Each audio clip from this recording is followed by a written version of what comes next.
سر یہ بتائیں کہ ججوں کے معاملے پر جو ایک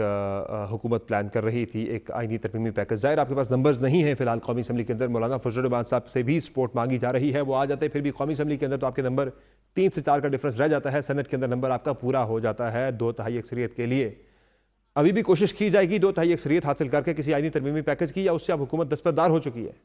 دیکھیں آئی کین نائدر کنفرم اور ڈینائی، اور اس کی وجہ یہ ہے کہ آبویسلی فی الوقت تو جو گراؤنڈ سچویشن ہے وہ یہی ہے کہ نہ مولانا نے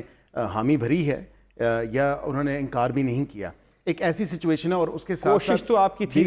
لیکن اس کے ساتھ سمر صاحب یہ بھی دیکھیں کہ جب تک نمبر پورے نہیں ہوتے حکومت کسی قسم کی آئینی ترمیم نہیں لا سکتی۔ کوشش تو آپ کی ہو رہی ہے نا کہ حاصل کر دیکھیں لیں، میں اس کو کنفرم اور ڈینائی نہیں کر سکتا، اور اس کی وجہ یہ ہے یا کہ کنفرم کریں یا ڈینائی کریں، میں آئی کین نائدر کنفرم اور ڈینائی۔ اچھا مجھے یہ بتا دیں کہ پھر دوسرے معاملے پہ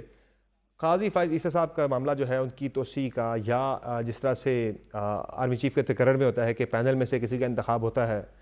اس طرح کا ایک mechanism supreme court of Pakistan کے چیف جسٹس کے لیے بھی لانے کی ایک سوچ تھی، ان دونوں چیزوں سے فی الحال حکومت دستبردار ہو چکی ہے یا ابھی بھی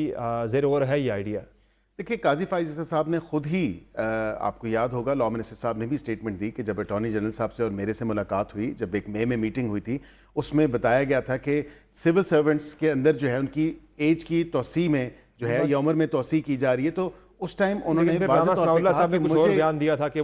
کہ مجھے ایکسٹینشن نہیں چاہیے، اور واقعتاً یہ بات ہے، اور آئین کے آرٹیکل 175 اے سب آرٹیکل 3 کے تحت جو نیکسٹ سینئر موسٹ جج ہوگا وہی چیف جسٹس پاکستان بنتا ہے۔ لاسٹ ٹائم تو آپ نے کر دیا تھا، یہی نون لیگ کی حکومت تھی جب قاضی فائز عیسیٰ صاحب چیف جسٹس مقرر ہوئے تھے، 89 ڈیز پہلے نوٹیفیکیشن آ گیا تھا،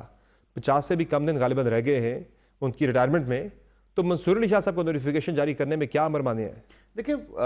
قانون اور آئین کے مطابق تو وہی ہیں سینئر موسٹ جج، اور کوئی ایسی قدغن نہیں ہے، لیکن اگین جس ایگزامپل کو کوٹ کیا جاتا ہے ٹائم اینڈ اگین، وہ ایگزامپل بھی از ناٹ این ایگزامپل اور پریسیڈنٹ ٹو گو بائی۔ وہاں پہ حالات کچھ اس طرح تھے کہ پارلیمنٹ اپنی ڈیزولوشن کی طرف جا رہا تھا اور اسمبلیاں تحلیل ہو رہی تھیں، اس لیے تھوڑا سا وقت سے پہلے کر دیا۔ اب